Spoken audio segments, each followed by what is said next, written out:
Zombie apocalypse.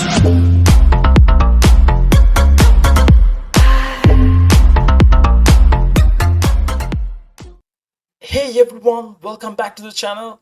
Today we're going to be finding out the best Emperor piece in Lords Mobile. I'm sure some of you already know the stats of these Emperor pieces, but that's not going to be the full story. So today I'm going to be showing you the actual strongest Emperor piece. Okay, so first of all, before anything, let me show you each Emperor piece and the stats they provide. But first I want to give a shout out to these people who made this website, because they actually have a lot of information about Lords Mobile, from buildings to research to gears, monsters, and even about events like Baron and Emperor. Okay, so before we get started, you should know that every Emperor piece only provides 4 types of stats, which is going to be army attack, army defense, army HP, and enemy army debuff. It's either going to be HP or defense. Also, these stats are going to be of the mythic version of the Emperor piece, because let's face it, anyone who gets an Emperor piece is not going to keep it at gold. They're going to make it mythic. Okay, first of all, we have the Emperor chest piece, which is called the Regal Robes, and it has 49% army attack, 70% army defense, 35% army HP, and a 7% enemy army HP debuff. I have to say, these stats are looking pretty good, right? And up next we have the Emperor helmet, which is called the Noble Helm, which has 56% army attack, 14% army defense, 56% army HP, and it comes with a 7% enemy army defense debuff. Up next we have the Emperor legs, which is called the Stately Tassets. It has 56% army attack, 35% army defense, 35% army HP, with a 7% enemy army HP debuff. Okay, up next we have, according to my opinion, the best looking Emperor piece, the main hand, which is called the Kingslayer, and it's got a lot of army attack at 63%, and it's got 35% army defense, 21% army HP, and a 7% enemy army HP debuff. And finally, we have the Emperor offhand, called the Imperial Bulwark, or Bulwark according to Google, but it's got 49% army attack, 42% army defense, 42% army HP, with a 7% enemy army defense debuff. Also, some of you might not know this, there is actually an Emperor accessory, but we're not going to be talking about it, because although this piece can be found in the game code, it has not been made public or announced for any future Emperor event. But just for you guys, I will share the stats of it. It's called the Sovereign Signet, and it's got 42% army attack, 28% army defense, 28% army HP, with a 7% enemy army defense debuff. Okay, coming back to the original 5 pieces, if we compare all these pieces with each other, and we ignore the army defense, because defense doesn't play much part in this game for over 4 years now, and it's always been about army attack and army HP when it comes to max accounts and their strength.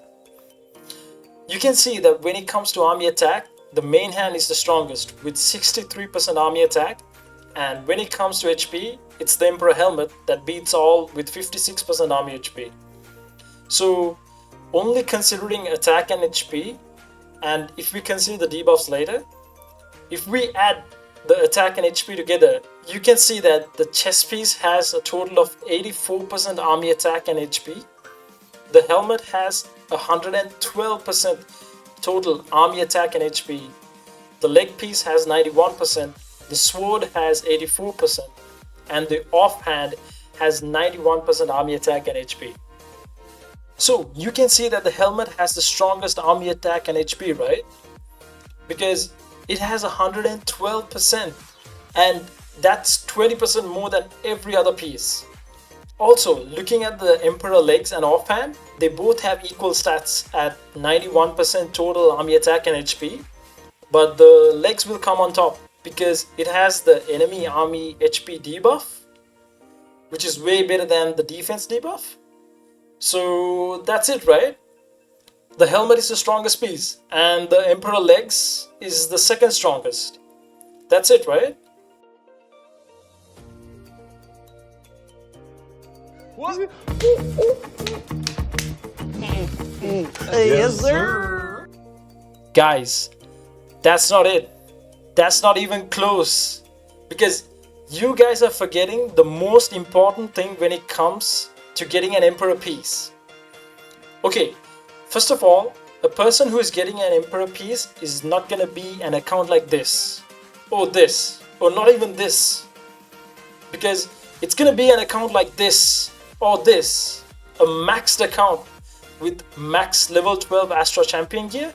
And secondly, when you get an Emperor piece, you don't just add it to your gear set as a 9th piece onto your set. No, you're going to be replacing that with the level 12 champion piece you already have.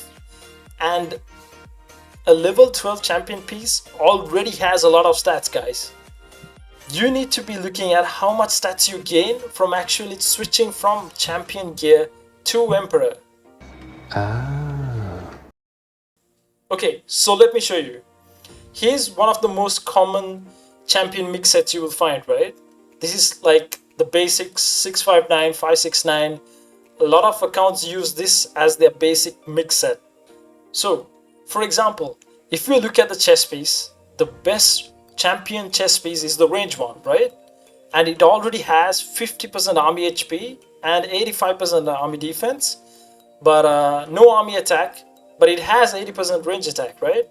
So if you replace this with the Emperor chess piece, you're going to be end up gaining 49% army attack instead of 80% range attack. That's so good, right? Also, you should remember the Emperor chess piece only has 35% army HP. So you end up losing 15% army HP when you switch from the champion chess piece to the Emperor chess piece. And even though we don't count defense that much, but stats are stats still, you end up losing another 15% army defense. And next, if we look at the helmet, we already saw that out of all Emperor pieces, it has the highest army attack and HP combined. And you would be replacing the CAF champion helmet with this because that's the helmet that has the highest HP out of all 3 champion helmets. The champ helmet has 20% army attack and 70% army HP. So if you replace this with the Emperor helmet, you end up gaining 30% army attack, but you end up losing 14% army max HP.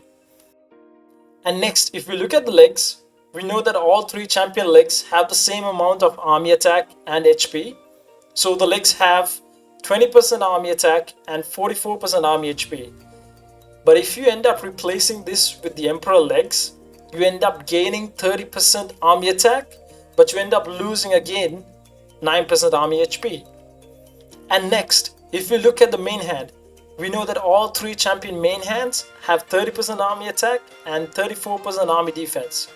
So if you replace this with the Emperor main hand, the King Slayer, you end up gaining 33% more army attack, and you also end up gaining 21% more army HP.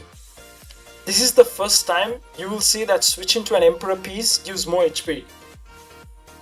And finally, the offhand, where we know all 3 champion offhands provide no army attack or HP, and it only gives 40% army defense. So if you end up switching from the champion offhand to an Emperor piece, you end up gaining 49% army attack and 42% army HP, which is massive. But also one thing you should note is that if you switch to the Winter Myths actually give 8% more army HP than the Emperor offhand, but you still lose on army attack. So guys, in conclusion, if you look at the stats gained from switching from a champion piece to an Emperor piece, the Emperor offhand is the best piece in the game. But the Emperor sword is also a very close second. In fact, it can be actually equal to the offhand because the sword has the most unique feature of an Emperor piece, which is the enemy army HP debuff. Which is, even though 7%, it's very strong in the game. So guys, there you go. Now you know the best Emperor pieces. As for the other 3, the chest, the legs, and the helmet, I'm gonna let you guys decide. Let me know down in the comments which Emperor piece do you think gets 3rd, 4th, and 5th. If you guys enjoyed the video, please make sure to hit the like button and subscribe to the channel. And I will see you guys very soon. Bye bye.